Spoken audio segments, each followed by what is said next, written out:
Hello and welcome to another episode of the SITREP. Lately, I have had a lot of people ask me how VA calculates disability ratings. Now, I've done this topic before, but I've been thinking about it for a while and came up with a new, different way to explain what most people call VA math. But before I dive into the details, do me a favor and hit that like button and subscribe, which helps in our mission of connecting veterans with the benefits they have earned and deserve.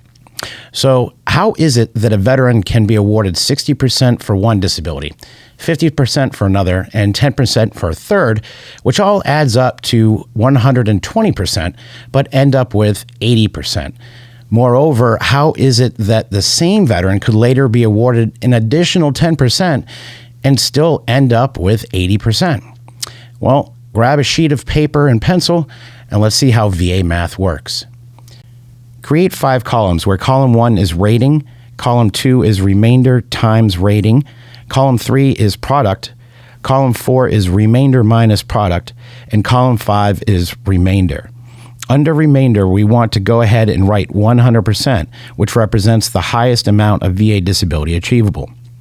And sticking with the example I provided earlier, using 60%, 50%, and 10%, we now want to list out our disability ratings from highest to lowest in column 1.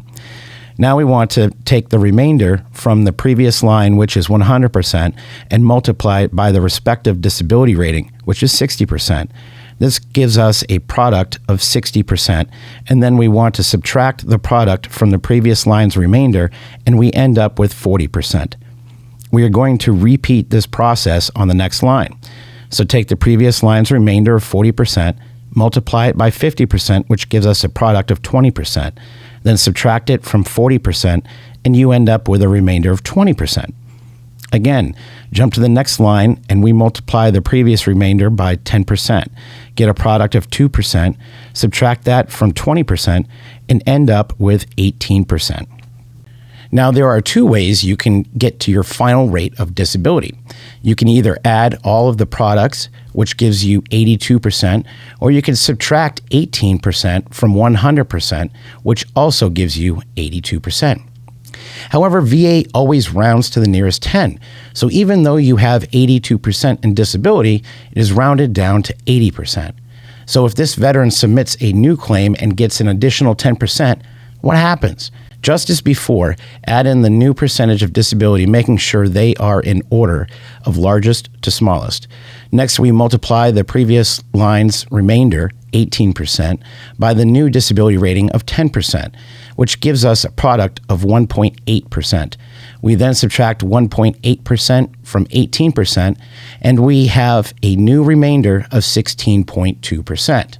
Whether you add the products or subtract the remainder from 100%, you get 83.3%. But again, given VA rounds to the nearest 10, your VA disability rating will stay the same. Also keep in mind that this works the other way too. You could be a veteran with 76% disability but get paid at 80%. One last thing, there are special circumstances where a veteran's disability may be calculated completely differently, such as the case with veterans who are permanently disabled, have bilateral injuries, or other circumstances. To learn more about these special circumstances and other topics, be sure to check out the links in the video description below. And as always, thanks for tuning in, and be sure to hit that like button and subscribe so you don't miss out on future episodes of the SITREP. Hey folks, connecting with your benefits is our primary mission, and the SITREP is providing more options than ever. Subscribe to our free email newsletter, subscribe to our audio podcast channel, or subscribe to our content on YouTube. For details and links, check out the description below.